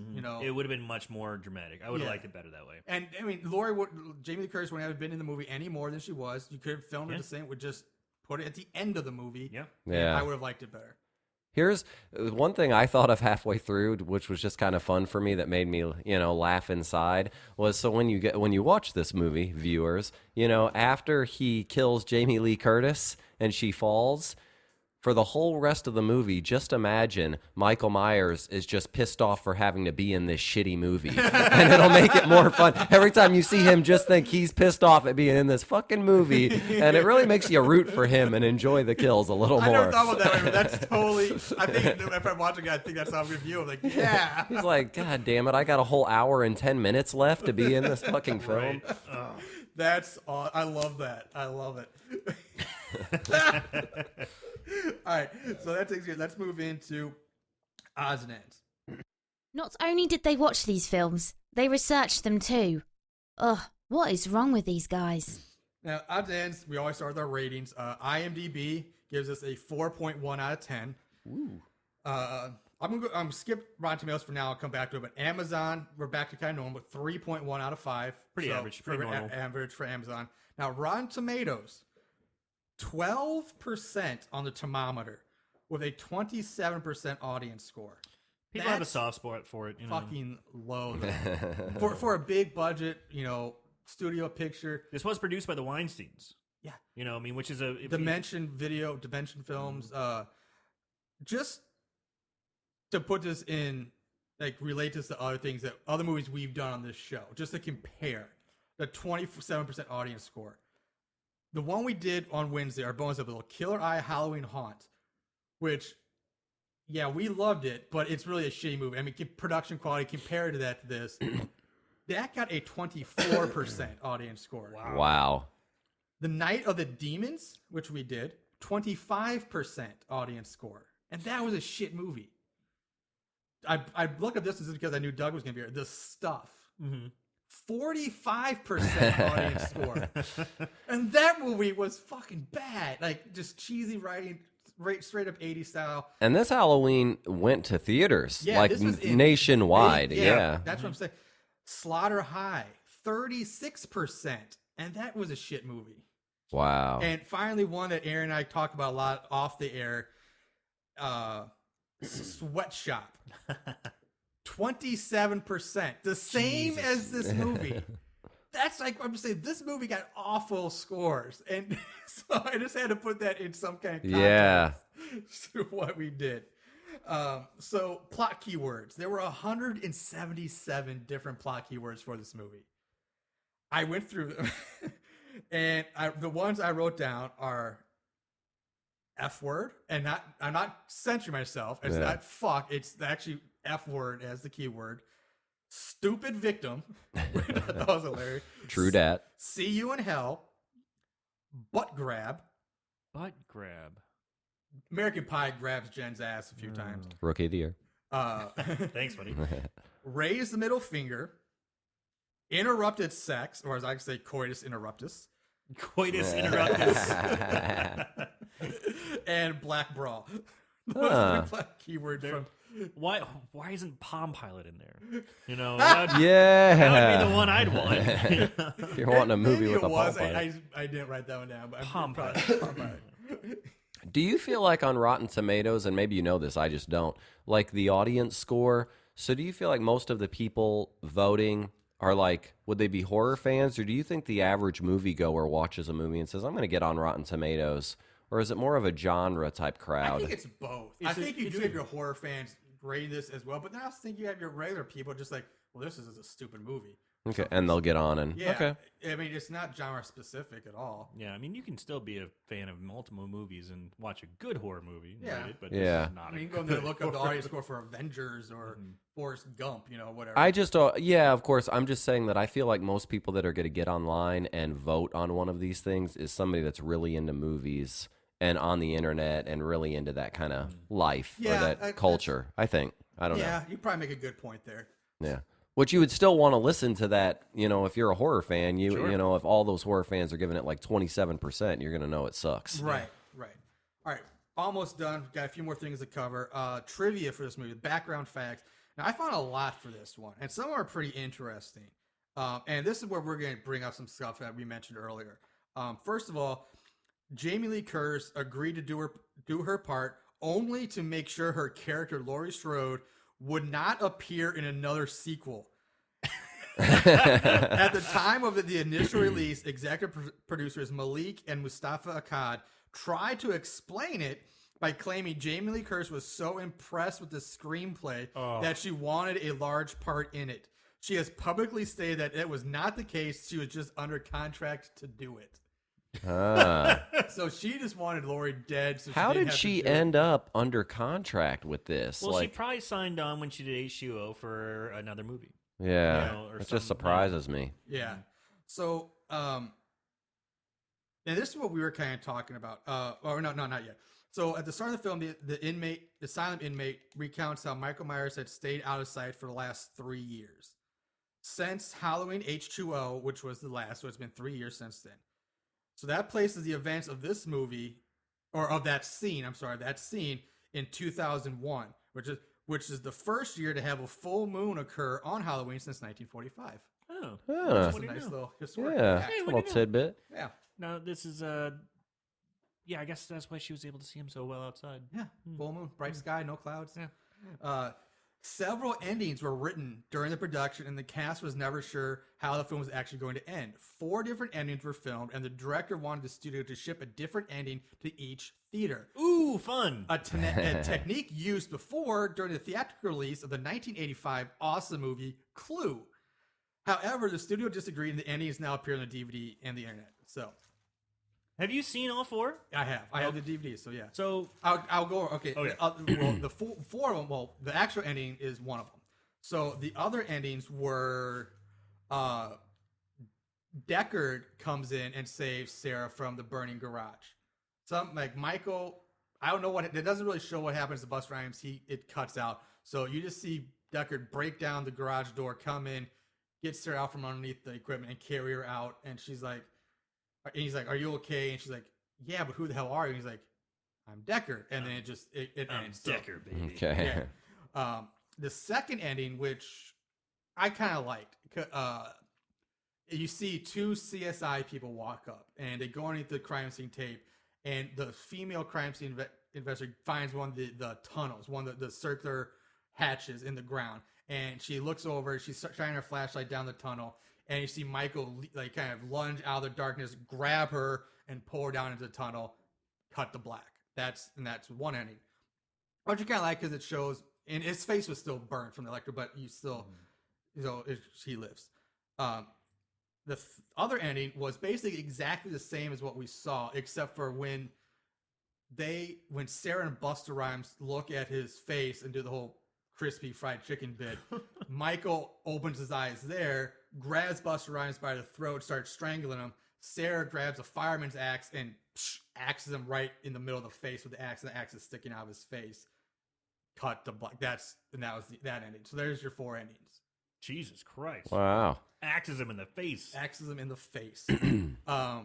The film was first named Halloween Homecoming, but producers wanted to tie this to Michael Myers is alive. So in February 2002, the film was officially named Halloween Resurrection.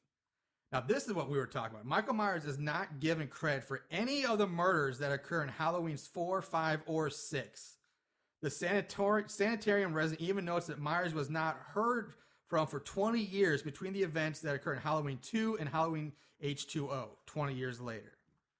So, yeah, 4, 5, and 6, according to this movie, are just wiped off. Like, it never happened. So what's the rationale behind that? I don't know.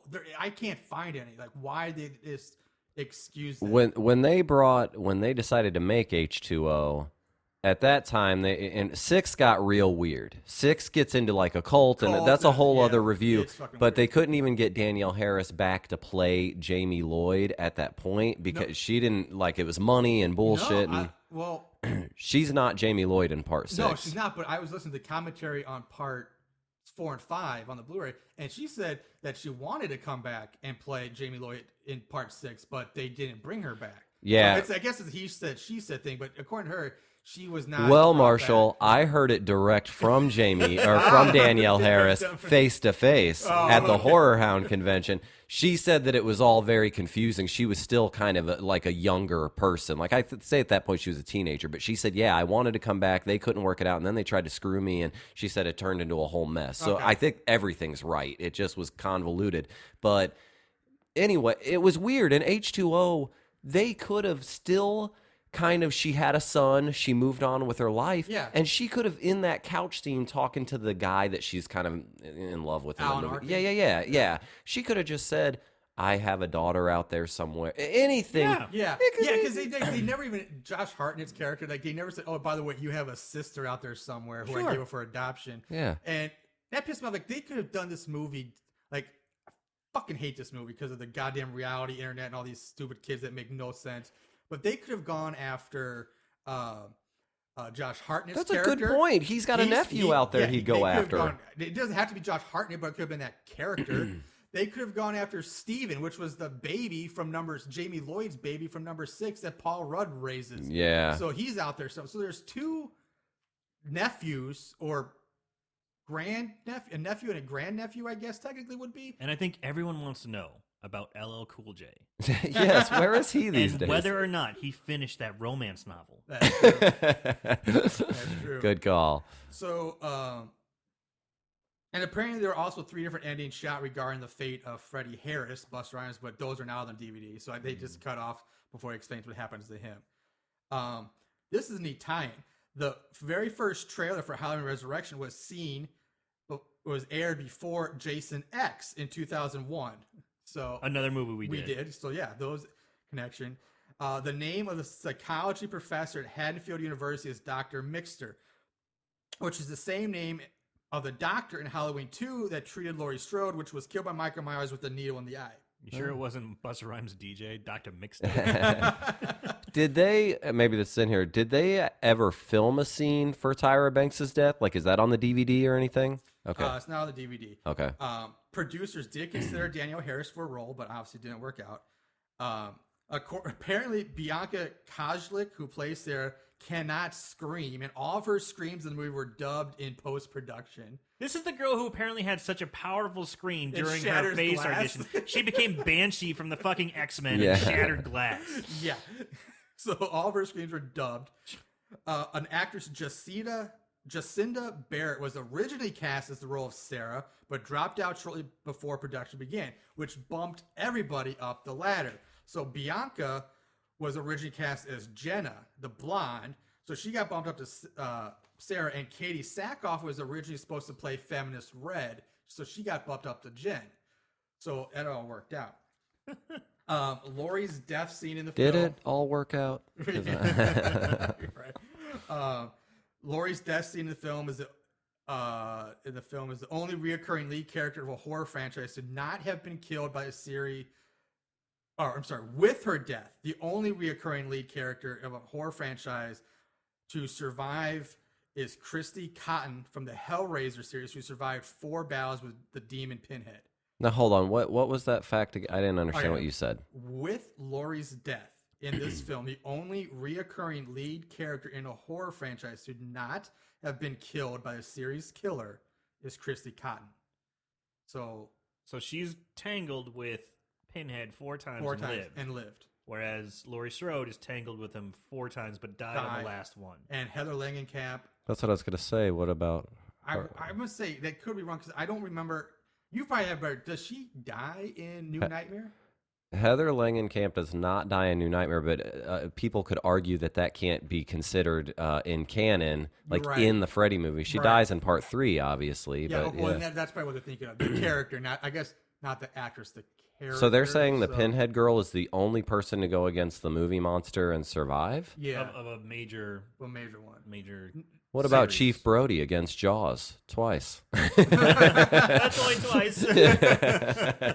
So Okay, huh. Freddie Harris's surname is an homage to Daniel Harris, named after her. Of all the Michael, Jason, and Freddy films, Laurie Strode is the only character to be the protagonist since the first one and eventually killed in the last. Michael switching outfits with the paramedic, which is how he survived H2O, is similar to how the end, similar to the producer's cut ending of Halloween 6, The Curse of Michael Myers, which not everybody sees the producer's cut. It's hard to find, but I did just pick it up on Blu-ray, where Michael switches outfits with Dr. Wynn. So again, they stole from previous movies. It's mentioned in this movie that Michael's lived under his house for 20 years, contradicting everything that happened between Halloween 4 and Halloween 6. However, H2O works on a continuity where the later sequels are ignored, continuing instead from the end of Halloween 2. This means that in this continuity, Michael Myers could have been living under a house for 2 decades. So it makes sense. But again, you have to cut 4, 5, and 6 out of canon completely. Harold, the patient who knows all about serial killers, is taken away by a security guard. He says John Wayne Gacy died May 7th, 1998. John Wayne Gacy was actually put to death on May 10th, 1994. So That's get your weird. facts straight. Why did they do that? Get it together, psych patient. Yep. When Harold gets the knife from Michael Myers, he starts telling the details of Michael's killing spree from the first 2 movies. He says he killed 3 nurses and 1 paramedic on the same night as the kids, when in fact he killed 4: Karen, Janet, Jill, and Miss Alvarez, a doctor, a security guard, and a U.S. Marshal. So those were all left off. I thought he killed a lot of motherfuckers in number 2. Yeah, a lot more than that. Okay. That's so just piss poor writing. I know. It's like, if you're going to fuck over, get your facts straight. It's not that hard to go back and You should have been a consultant on this movie, Mark. I should have. All right, so that brings us to everybody's favorite time of the show. We're going into the budget game. It's now time to play everyone's favorite game, Guess the Budget. All right, so here we go. Budget game time. Doug, what would you guess was the budget for this movie? 12 million. Okay, we got 12 million from Doug. Aaron. It's a major movie, national release. Weinstein's produced it. Weinstein's do a lot of stuff, especially like Tarantino stuff, Robert Rodriguez stuff, and also just kind of fun films. I'm going to go, man, Doug, you nailed it with 12. I'm going to have to go a little bit more just because I feel like blowing my wad a little bit harder. I'm going to go $15 million. Okay. Holy shit, for an unprecedented 2 weeks in a row, 2 shows in a row, we had somebody guess the exact amount of the budget. And for another historic first, the winner is Aaron Southworth. Yes, $15 million. I can't believe it. That's You win ridiculous. this snack-sized Snickers almond. All right. I will Trick take or this. treat, motherfucker. I can't believe I got it. I can't believe. And honestly, the only reason I got it is because I probably would have guessed 12 million also. Yeah. I'd well, piggyback off you. Thank you, Doug. Thank you, Marshall. I knew it couldn't be 20, and I thought more than 10. Thank you, listeners. Yeah. So with that said, Amy, here's the opening weekend. How much it made opening weekend? Before I say, Amy, you want to take a guess real quick? Just throw out a number. Summer release, 4 million. I think that's about a good guess. A couple mil in America, I guess. Opening weekend, $12,292,121. So it got all pretty much everything in the first weekend. Word of mouth sucked. Man, geez, way to go, Tyra Banks. Wow. Gross. Overall gross as of October 2002 in the theaters, $30,259,652 is what this movie. It made money. It made Doubled his money. It fucking made money. They always which do. blows my mind. Okay, moving on to our 5-star reviews. These special movies have a place in these special people's hearts. 5-star reviews. And there were 14 pages of 5-star reviews for this movie, and I did read through most of them. Wow. A lot of them are way too long, and most are just complete recaps of the movie. But there are some that were just fucking ridiculous. So here we go. 5-star review. Halloween 8 may be the best movie out of the whole series aside from Halloween 4. I give this movie 5 stars for being so great. It's the best movie I have seen all summer, and it's packed with actors like Busta Rhymes and actresses like Tyra Banks. And in all caps and bold, a must-have for slasher fan. I guarantee you love it. You misspelled. 5 stars. That's a troll. That's somebody trying to get people just pissed off at them. Like and it's gotta be. It's packed with great actors like Busta Rhymes. So I'm thinking, okay, so there's gonna be Busta Rhymes, the RZA from Wu Tang, maybe Ice Cube, and great I would actresses. have seen RZA in this role because he is like a legit. Wu-Tang, they love kung fu, and they would have been perfect role for RZA. But honestly, Busta Rhymes at the heyday of his musical career and a bigger name. And RZA does martial arts. Yeah, that would have been awesome to see RZA. That review is the equivalent of when I was like a teenager working at Dairy Queen, and I'd tell my friends to rent a movie because so and so chick gets naked, and it's like a boring drama. But I'm like, yeah, dude, she gets totally like full frontal naked, and she does not get naked at all. And back then, there's really no internet or no sites to check that shit. Oh, you had Mr. Skin back then, I think. Well, in high school, we didn't have internet in my town really at all. Yeah, in high school, we didn't get on the internet. I would say Mr. Skin was like the first source Yeah. for all that. All right, moving on. I have seen, this one cracks me up. I have only seen the trailer for this film. It felt like a breath of fresh air for me. The exterior of the Myers house felt like the first Myers house. The interior looks how it would look after events of the first 2 films and not furnished like in 6 or looking way different like in 5. The trailer as a whole is brilliant, but the best part is in the middle where the voiceover guy says, "But the house belongs to him." And then flash cut to some characters screaming and a webcam shot of Michael coming towards you with his methodical gait and only a flashlight pin spot on his upper body with the Halloween 4 theme underscored. Another cool misspelled, part is the very end when the Michael bursts out of what appears to be a mirror, grabbing the guy from American Pie. And of course, Miss Jamie Lee Curtis confronting her brother again for the last time? Question mark. Guess you'll have to see the film to find out. 5 stars. 5 stars for this trailer. That's so weird. I know. I've never heard of a 5-star trailer. Uh, From Christian Gonzalez. I have been a fan of all the Halloween movies. I have also had several nightmares with Michael Myers, and I must say to have a night of someone like that is very bad. I wake up sweating just thinking that he might be in the room with me. But yes, I know he is not real, but it's just a really, really scary thought and movie at the same time.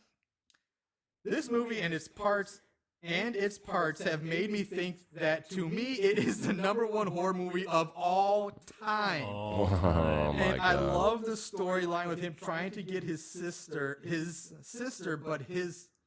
but she tough and can beat him. But who knows what is in store for us in part 8. I guess we all gotta lock our doors and close our windows and just see what happens. 5 stars. Are these people like paid to give reviews? And if so, they need to find better people to give reviews. Yeah. If you like this is the name. This is the heading of the 5-star remake. 5-star review. If you like this, do not get the first. This one is probably the best and scariest, even though it's not scary. But there is a couple of downsides. It's supposed to be a couple, but totally misspelled. Of downsides to it. 1, there is no gore. 2, there is lots of drama, which is apparently the downside. 3, there are some people that do the dumbest thing and it just ticks you off. But it does not mean that there are some good things after all. I did give it 5 stars. 1, when the vines comes, it is intense. 2, for the scary cats, it will be scary. There may be more downsides than good, but it's still great, so just buy it. 5 stars. What the fuck does that mean? I don't understand that review at all. It means if you want to do some acid and then give a review on IMDb, that's what you do. Jesus Christ. A few more short ones. Heading, the title line of the review, trash. And this is in all bold and caps. Nothing but gore and rude curse words. The beginnings, misspelled. Horrible. The acting's great. Only good thing. 5 stars. It sounds like a cab driver I was talking to Yeah. last week, you know? It's just, where do you go? Where we want to go? Good stabbings. Good. Bad language. No. You know, like, That's exactly what it is. Headline to this one. Busta Rhymes puts on a command performance. This movie was without a doubt the best movie of the year as far as I'm concerned. I mean, it has it all. I recommend this movie to anyone who has good taste in movies. 5 stars. Oscar worthy. Oscar worthy. Last 2. Joshua J. Miller. Most of the people who wrote reviews for Amazon are idiots. To say that H2O is better than Resurrection is plain dumb. And to say that the movie was horrible is even dumber. As a horror fan, I like the icons to live on because, as the movie says, true evil never really dies. So keep making Halloween movies. There are still diehard horror fans around. 5 stars. This guy angers me. First of all, you're a dumbass, Joshua, because your grammar and punctuation are atrocious. And second, H2O is a better movie than Halloween Resurrection. but he's a true horror fan, Marshall. Yeah, well, I guess we're not horror fans then. So No. I guess we're wrong. Last one, Felix Garcia Jr. I've never been more into any Halloween than this one. This is by far one of the best sequels ever. It has to rank as number 1 or at least number 2 in the series. The movie is great in all aspects from opening frame to end. If I could rate this movie 100 stars, I would.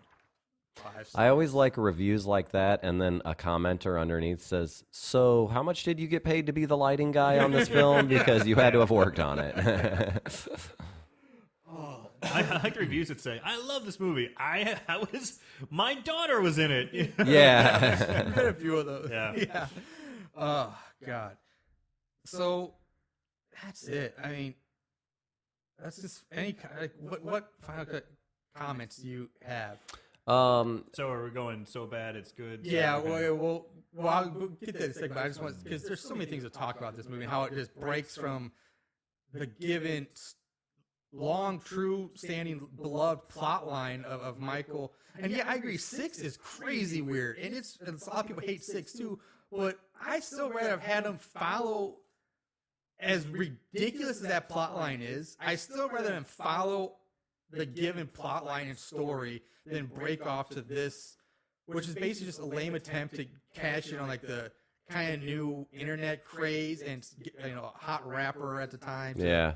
It's like throwing Jason in space. They threw Michael into the internet. And actually, a lot of those reviews I didn't write down. A lot of them compared this movie to Jason That's X. a They very were compared good- It a is, lot. yeah. But they did come out the same year, or like right after one another. Did that? So- Oh, yeah, the trailer you Yeah. said. It's not a good movie, you know, but the only defense I could have is I, like you, I believe Halloween is pretty much my favorite franchise. That's the one. I've had nightmares about Michael Myers I have growing up. too. I've always Yeah, I watched do it. too. So anytime I get to see Michael Myers, like, stalk people and kill them and stuff, I tend to be okay with it. Like, it's not good by any means. I think it's better than Rob Zombie's Part 2. For sure, like in my opinion, that one I don't even like to watch. I don't own it. That's the one I don't own because But this one I own and I have because it's a Michael Myers movie. I don't. I own them all except for number 3. number 3 to me is the movie that shall not be named. It's No, I've never it's watched It's that. my Voldemort. I won't even talk about it. Yeah. Season of the week. Now, Yeah. a little side note. During the time of this film, Resurrection, when it came out in theaters, there was a girl, kind of dating. I had taken her on a few dates or whatever. And I couldn't wait to see this fucking movie, because it was a new Michael Myers movie, Right. and that's still today. If that came out, I'm like, okay, I'm going opening weekend. So couldn't wait to go. She did not want to go at all. She was just like, I don't want to go do that, and like. I drug her to this movie, and we went, and she was just like miserable the whole time. And when Busta Rhymes came through and said "trick or treat, motherfucker," she was just like, I want to leave. And I made her stay. And literally, I never really talked to that girl again. So I do have history with this movie. Thanks that. a lot, Busta Rhymes. Yeah, like this movie, she was just like, me and this girl didn't really get along great anyway. I saw Cock blocking Busta Rhymes. Yeah. I saw 6, 7, and 8 in the theaters. That's lucky that you saw 6 because I don't remember that being in theaters. Yeah, I saw it at We the saw Lincoln. we saw 7. No, I saw it at the Ritz. I think one of Ooh. the. No, Well, we saw 7. one of them. It's the Ritz. I went to one theater and they said no, I wouldn't get it because I wasn't 18 yet, so they turned me away. That might have been the Ritz actually before, and then I went to watch it at the Lincoln, or vice versa. But yeah, I did see it Okay. in the theater. Wow. We saw 7, the H2O, Yeah. together when it was in. I think we were in outside of Chautauqua, like Grafton or something like that. It would have been if anything. Would have been Alton. They had Well, theater in yeah, Alton. we went and remember because it was just like we're at a really. And that was 98. It was a right? weird theater. Yeah. 98. Yeah, because it was Okay. 20 years later. Yep. It was 1998. Okay. Yeah. Summer of 98, I guess. All right, so final question then. So bad it's good, so bad it's scary.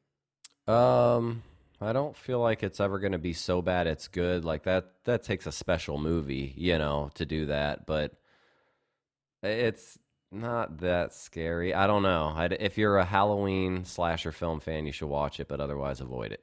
Okay. So bad it's scary. I mean, the film. I'm not as big into Halloween as you guys are, but I've watched number 1. I watched number 2, and you know what? Number 4, 5, and 6, I kind of caught here and there, and I never really cared. It was a little too weird. They got a little bizarre. Yeah. So I'm like, fuck that. I can follow a guy stabbing people with, but the occult and the weirdness and the kids and it just didn't catch me. So when it came back in H2O, I was like, ooh, this is fun. And it was a nice little wrap up. And in my opinion, that's where it should have ended. Yep. 1, 2, and 7. You put those together, that's personally as a casual fan, Halloween franchise. Number 8 is just, you're just dropping a load on top of it. Yep. So, me personally, the more casual fan, so bad it's scary, don't watch it. I'm kind of in the boat with Doug. I'm torn between because it's not like it's poorly made because they put the money into it. The production value is there, but I agree. It's like you take this thing that so many people love, and then you just take a steaming pile of shit on top of it and say, "Here, enjoy this." It's so while holding up 2 middle fingers to the fans. That's Yeah. how I felt. Money grab. Yeah, that's how I felt about it. But at the same time, it is still Michael Myers, and I'm a sucker. Like if they made a Halloween 9, I would go see it. I would buy it just because I want to keep my collection going. Michael Myers gets hired to do children's parties. It may suck to high heaven, but I'd still watch because it's Michael Myers, and that's on me. That's my own. Because there's a point where I gotta say, okay, stop it. Stop supporting this. So it's not so bad. It's good. But we've seen worse. So I don't know if it's really so bad it's scary. So it's somewhere in the gray zone between where I agree, like if you are a diehard Halloween fan and you really like Michael Myers, watch it. But I like your point of view. Watch it like with the idea of Michael Myers wants to just get the fuck out of this Yeah, remember, movie. he's not happy to be there either, folks. Yeah, watch it with that point in mind, and it might make it more enjoyable. But otherwise, just avoid it. Stop at H2O and let that be the end of the series. His mission is done. He killed Laurie Strode. He's trying to just Just turn it off after the first 20 Yeah. minutes. After Laurie's dead, just stop the movie. Yeah. He's trying to take a nap, eating some rats, just relaxing. Motherfuckers start coming in and stomping around on the house. He's got to take care of some shit. Yeah, basically, maybe you could also say he's defending his term. They're breaking into his house. This is his house, and he has to defend it. Okay, so that does it for us. Our Halloween episode. It's a little longer, but it was Halloween and it's a special movie. Now, I do want you to take pictures of your Michael Myers action figure We will. here. I okay, do have a okay. collectible Michael Myers doll. I've had for like, God, close to 20 years now. It's awesome, folks. It's really So- cool. It's got the Halloween logos all over the box. It looks like a real good collector's item. I'll take the picture and put it up on our Instagram and our Facebook and all that.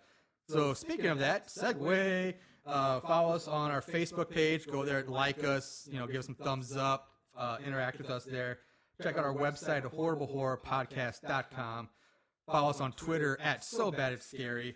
Follow us on. You can subscribe to us and follow us on Podbean.com. And you can also find us on iTunes. Subscribe, like to us, and also not just us, but Doug has a new web series where he did reviews called the Rough Cuts. It's through Rough Cuts. I've done that for a Rough- while, but okay. yeah, you could go to wisestwizards.com, and there's all kinds of links, and that's where I link you guys. Every once in a while, I pop So up there doing check them. it out, Wisest Wizards, Rough Cuts. Check out Doug for his stuff. It's good. It's funny. That's Aaron has something to say. And again, just throwing it out again to Ray Merrick, who was one of our guests before. That reminds me. Thank So you. just kind of support his wife. Again, she has battling brain cancer. So if anybody who's a listening right now, go to GoFundMe /Go Elizabeth. So just a nice little cause that we're standing up for. Absolutely. And I almost forgot to mention this. I would have if Aaron didn't bring it up, so I apologize. I got so into the movie. Ray Merrick, I'm supposed to give a shout out to him anyway because he was the one who did guess what the movie was that we were going to do for this episode based off of one fucking clue I put on Facebook. One clue, and he guessed it. And the clue was the release year. I said it was released in 2002, and he guessed the movie from that. So That's a great guess. So good going for Ray Merrick. Ray He nailed guessed the it. movie. Yeah. Here's your shout out. Thanks for paying attention and participating. And we like how we did that at the very, very, very, Very end. end, yeah. So So you had to listen sit the whole there and thing. listen to the whole thing. All right, everybody, that's it for us. Happy Halloween. Oh, Happy my- Halloween. Happy Halloween. Over. See you next week. Peace out.